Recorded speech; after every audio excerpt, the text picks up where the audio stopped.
வணக்கம் பவித்ரா. சென்னை மாநகர சட்ட ஒழுங்கு காவல்துறை ஆணையர் தற்பொழுது மாற்றம் செய்யப்பட்டு ஒரு அரசு உத்தரவானது பிறப்பிக்கப்பட்டிருக்கிறது. சென்னை மாநகர சட்டம் ஒழுங்கு காவல்துறை ஆணையராக அருண் ஐபிஎஸ் நியமனம் செய்யப்பட்டிருக்கிறார். மேலும் தமிழ்நாடு சட்டம் ஒழுங்கு கூடுதல் ஏடிஜிபியாக டேவிட்சன் ஆசீர்வாத் நியமனம் செய்யப்பட்டிருக்கிறார்.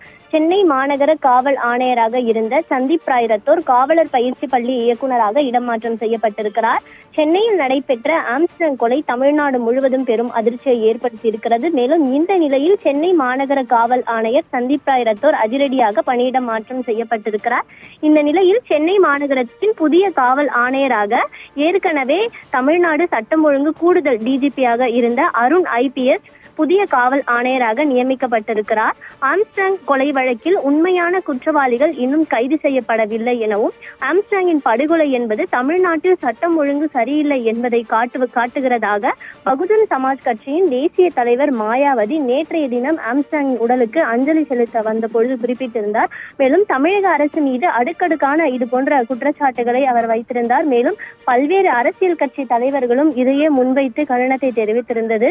மேலும் இவரது இந்த படுகொலையானது தமிழகத்தில் பெரும் பரபரப்பை ஏற்படுத்தியிருக்கிறது.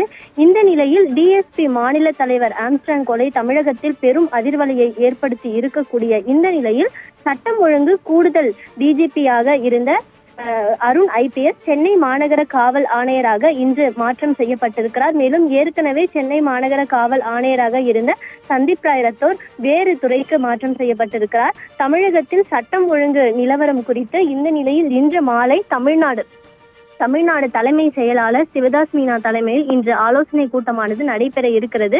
தமிழகத்தில் சட்டம் ஒழுங்கு நிலவரம், கொலை கொள்ளை சம்பவங்கள், போதைப் பொருள் நடமாட்டம் உள்ளிட்டவற்றை குறித்த தலைமை செயலாளர் தலைமையில் இன்று ஆலோசனை கூட்டமானது நடைபெற இருக்கிறது. சென்னை தலைமை செயலகத்தில் இன்று மாலை 6 மணி அளவில் இந்த ஆலோசனை கூட்டமானது நடைபெற இருக்கிறது. குறிப்பாக சென்னை பெரம்பூர் பகுதியில் பகுஜன் சமாஜ் கட்சியின் மாநில தலைவர் ஆம்ஸ்டர்டாம் படுகொலை செய்யப்பட்ட சம்பவம் அதிர்வலையை ஏற்படுத்தியுள்ள நிலையில் சட்டம் ஒழுங்கு நிலவரம் குறித்து தலைமை செயலாளர் தலைமையில் ஆலோசனை கூட்டமானது நடைபெற இருப்பதால் இந்த ஆலோசனை கூட்டமானது மிகவும் முக்கியத்துவம் வாய்ந்ததாக பார்க்கப்படுகிறது.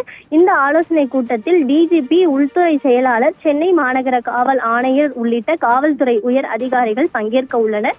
இன்று மாலை நடைபெறும் இந்த ஆலோசனை கூட்டத்தில் சட்டம் ஒழுங்கு நிலைநாட்டுவது குறித்து பல்வேறு முக்கிய ஆலோசனைகள் அதிகாரிகளுக்கு வழங்கப்படும் என எதிர்பார்க்கப்படுகிறது. இந்த நிலையில் இன்று நடைபெறக்கூடிய இந்த ஆலோசனை கூட்டத்தில் இன்று பணியிட மாற்றம் புதிய காவல் ஆணையராக மாற்றம் செய்யப்பட்டிருக்கிற அருண் ஐபிஎஸும் பங்கேற்பார் என்பது குறிப்பிடத்தக்கது. பவித்ரா.